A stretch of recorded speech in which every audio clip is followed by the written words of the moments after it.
Doctora Martorella, ¿qué es el comúnmente llamado TDA o TDAH? Bien, el TDAH es, según el DSM-4, un trastorno de déficit atencional e hiperactividad o hiperquinesia en realidad. ¿Por qué decimos síndrome y no trastorno? Porque en realidad un síndrome es como el síndrome febril, es fiebre, pero que tenemos que indagar cuáles son las causas. Y entre las causas lo que encontramos, por lo menos en mi experiencia, lo que más se ve es una historia traumática en el niño, es decir, que algo lo marcó, lo dañó, lo lesionó y lo mantiene alerta todo el tiempo. Y esto puede originalmente ocurrir, por ejemplo, con un niño que es prematuro, que debe permanecer en una incubadora y por lo tanto también ser víctima, ¿sí?, de tratamientos cruentos, ¿no? Porque le sacan sangre, además de estar separado de su madre. O sea que es toda una situación muy traumática, sumada ya a lo que, bueno, Freud hablaba del trauma del nacimiento, ¿no? Que es un cambio tan brusco y que, bueno, hay que adaptarse a esta nueva vida y por eso el niño llora, ¿no? O sea, porque es un duelo, es un gran sufrimiento el que está padeciendo. Si a esto le sumamos todo lo que le pueda pasar a un niño una vez nacido y que no sean experiencias precisamente gratas, entonces vemos que estos chicos están en superalerta. Y este superalerta impide que puedan prestar atención a algo, a un objeto, un objetivo único, sino que están respondiendo a todos los estímulos del ambiente. Por eso es que estos niños se ve que cuando están solos con otra persona pueden cumplir con sus tareas, pueden responder a las consignas. En cambio, en grupo es cuando se dispersan y como también tienen una gran dificultad para controlar la impulsividad y por lo tanto controlar las emociones, por eso terminan siendo agresivos muchas veces, porque en realidad lo que hacen es responder porque no tienen lenguaje, ¿no? Y entonces uno los ve que terminan a los golpes, ¿no? Y entonces ya pasa de ser el trastorno de déficit atencional e hiperactividad hasta el negativista desafiante o hasta el perturbador social. ¿Cuál es el límite para considerar que hay un trastorno o un síndrome y cuando decimos esto es natural? Bueno, primero que para que ser considerado este tipo de trastorno o síndrome tiene que tener por lo menos 6 síntomas de hiperequinesia y 6 síntomas de déficit atencional. Y que esto se dé durante un periodo superior a los 6 meses. Pero, ¿qué pasa? Que hay gente que no tiene demasiada paciencia. Y yo me imagino, es cierto, una docente dentro de un aula que tiene 35, donde quizás 20 tengan este tipo de trastornos de conducta, y lo primero que va a hacer es llamar a los padres y derivarlo. Por lo general se los derivan al neurólogo. Muchos padres no llegan al neurólogo, sino que pasan por el pediatra. El pediatra les dicen que esperen, que es una etapa evolutiva. Y a veces no es la etapa evolutiva y se espera demasiado, y a veces también se apuran demasiado. Los neurólogos, por lo general, lo que observamos es o piden la interconsulta con psiquiatría infantil, que es quizás lo más adecuado, muchas veces los medican adecuadamente. Pero ¿qué pasa? Que hoy está de moda un fármaco que quedó desactualizado en los tratamientos antidepresivos en adultos. ¿Por qué? Porque surgieron unos que tienen menos efectos colaterales y que son de menos dosis diarias y que andan muy bien los pacientes con cuadros depresivos. Entonces este metilfenidato queda en el mercado inutilizado. Entonces, bueno, es cierto que el chico se queda más quieto con el metilfenidato, pero a la larga lo que se ve es que el resultado es nefasto. Y hay un informe que corrobora lo que yo he escuchado en el consultorio con pacientes que llegan después de varios años de recibir este tipo de tratamiento, que dicen, cuando yo lo tomo, siento que no soy yo. O sea que da una despersonalización. ¿Por qué? Porque es un psicoestimulante.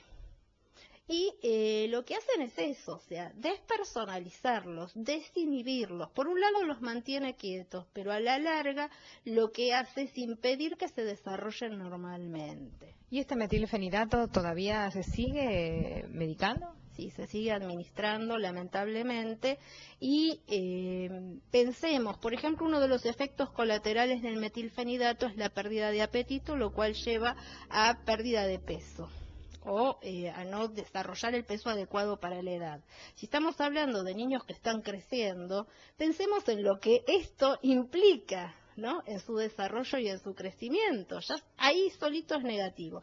Además tiene efectos cardiovasculares negativos porque da hipertensión, taquicardia.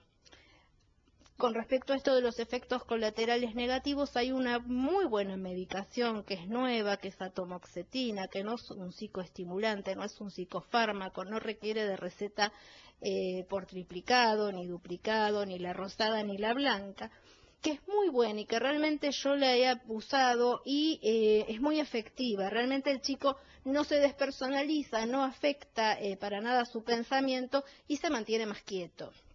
Pero ¿qué pasa? Que tiene estos efectos colaterales desagradables que asustan tanto al paciente como a los padres, que son la taquicardia, es decir, que aumenta la frecuencia cardíaca, y especialmente se da a la noche, cuando están en situación de reposo y realmente se asustan mucho. Es decir, que hoy por hoy también es difícil, de alguna manera, medicar a los chicos con TDA, TDAH.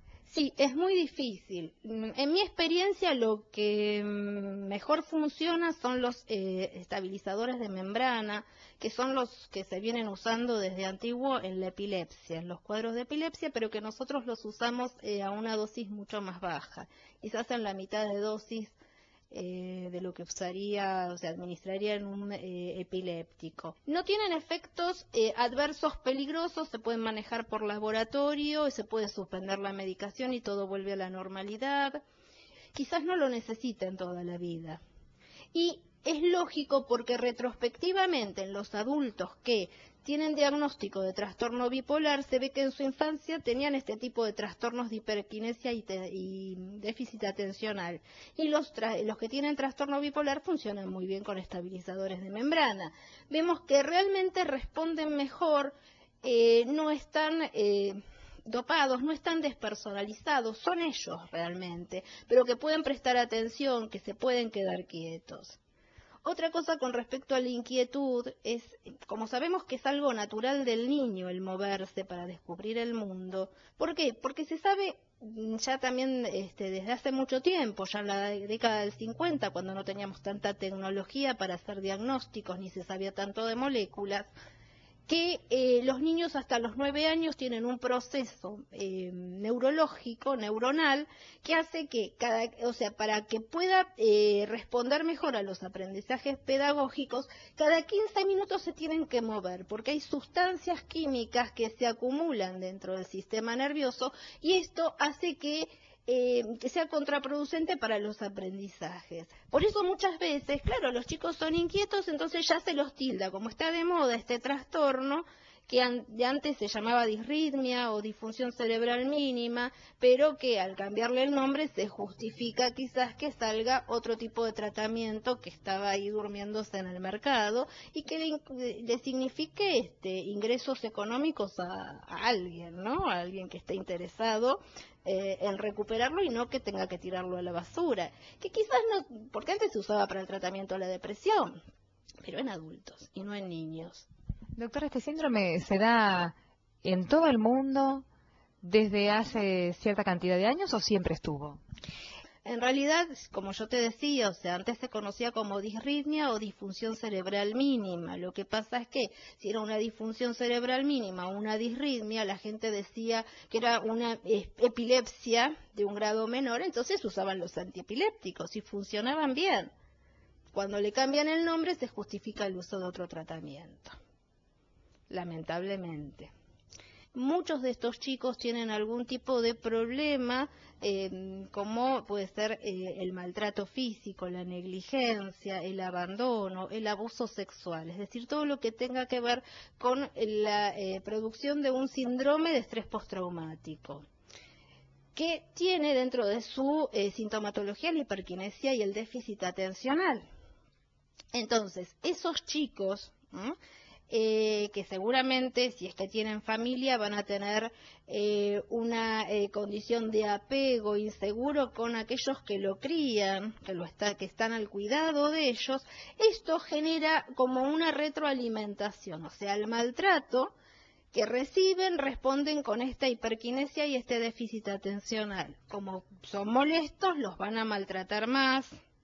Entonces se va retroalimentando. Lo ideal es ahí cortar esa cadena epidemiológica y que los padres tengan verdaderas expectativas con respecto a sus hijos y que entiendan qué es tener un hijo y que el hijo esperado o el deseado es distinto al hijo real, para que se establezca un mejor vínculo entre ellos. Y no aparezca lo que nosotros vemos, que es el apego inseguro, porque realmente si el que me tiene que proteger, en lugar de protegerme, me está desvalorizando todo el tiempo, me abandona, no se hace cargo de mis necesidades, y encima me grita, me golpea, me abusa, entonces, bueno, precisamente esos chicos es mucho más difícil todavía de poder tratarlos.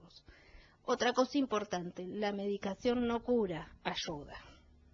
O sea que en todos los casos es empezar un tratamiento farmacológico y después iniciar una psicoterapia, que en estos casos siempre se aconseja que sea familiar o por lo menos con todos los miembros del grupo familiar, ¿no? Aunque sea en forma individual, pero que se trabaje con ellos y con el niño también, ¿no? Para que pueda entender todas las frustraciones que esto le ha generado, porque no lo invitan a los cumpleaños, no lo llevan a los paseos, porque es el chico peligroso y es real que es peligroso para él y para terceros. Doctora, muchísimas gracias por estos minutos con Hablemos de Salud Siempre. Bueno, gracias por ocuparse de los chicos. Hay mucho más para decir, pero realmente esto quiero que sirva para que la gente tome conciencia de lo que es una patología o lo que es un síndrome.